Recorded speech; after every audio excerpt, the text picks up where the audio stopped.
ถึงแผ่นดินอันแสนฮักแพงของประสา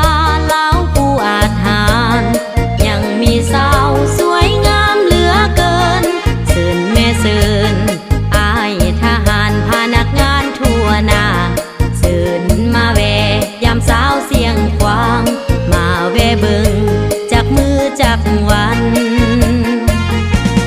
เมื่อฮอดยามเข้าในนาเขียวงามอุ้มทุ่มป่ามันต้นให้สาลีเขียวอุ้มทั่วโนนภูให้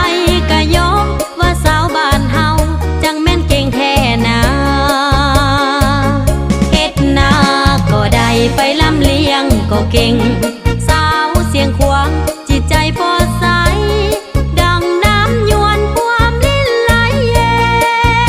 นอยู่กองห่มแปกลมพัดวีวอนหน้าอ่อนซ้อนแม่สาวกองล้อนแห่งกองห้อย12มิลลิ8รวมฝึกแอบวิชาทหารเพื่อต้านทานขับจนอากาศเมลีกาโอ้สาวเสียงควงสาวบ้านเฮาสมชื่อเป็นหญิงหนุ่มลาวที่ละอาจหารสมเป็นลูกหลานของประชาชนเหมือนนกแอ่นบินเจออยู่เมืองลาวหน้าฮักแท้แม่สาวเสียงควางหน้าสวยๆตาดำๆคอกลมคิงบางบ่าพายปืนยิ้มแย้มแจ่มใสร่วมก้าวไปตามเส้นทางโปรดปล่อยประเทศสา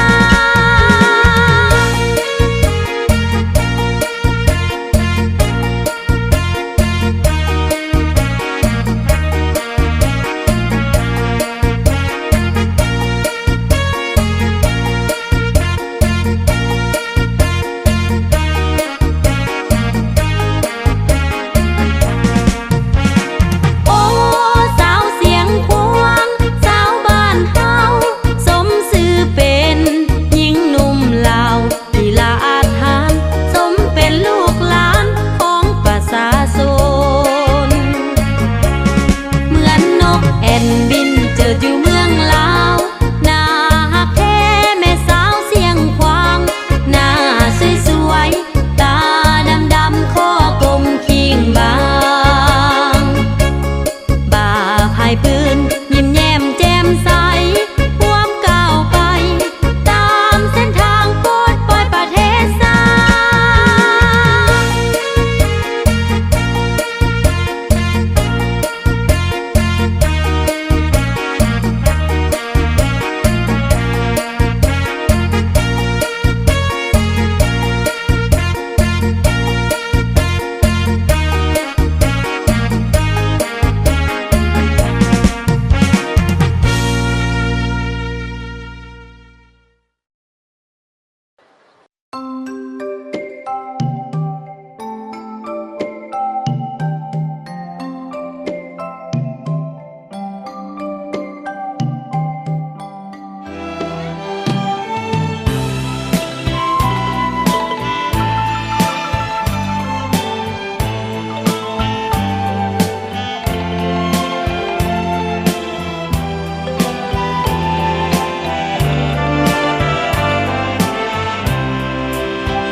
งที่2ฮักเมืองลาว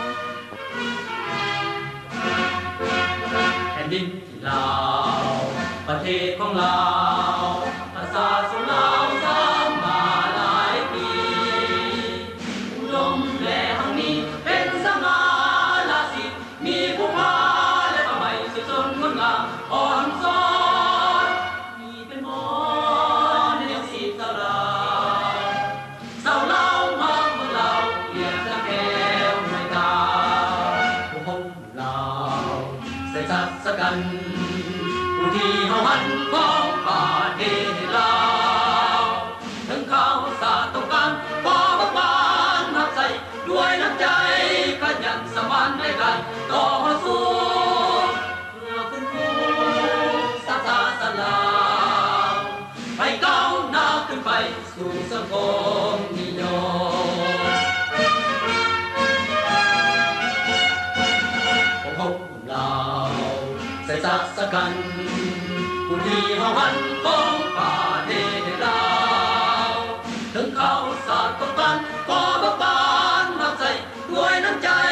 ขยันสมานในการต่อสู้เพื่อฟื้นฟูศาสนาลาวให้ก้าวหน้าขึ้นไปสู่สังคมนิยมให้ก้าวหน้าขึ้นไปสู่สังคมนิยม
ฟ้อนสรรเสริญประเทศชาติ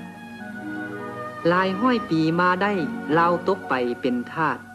ของพวกชาติต่างดาวลาวเกือบล่มจุมจมมาบัดนี้ได้พ้นจากความมืดมัวหมองย้อนแสงทองเยื้องใสของพักนำพาซีปลดปล่อยเอาคืนได้สร้างเมืองลาวระบอบใหม่ระบอบสาธารณรัฐประชาธิปไตยประชาชนได้มีสิทธิ์เพียงแท้เสมอด้ามดังกันปวงชนลาวจะออกแหงปกป้องสังคมลาวยุคใหม่ไผหากม้าพามั่งจะตีให้มุนทลายแค่ใด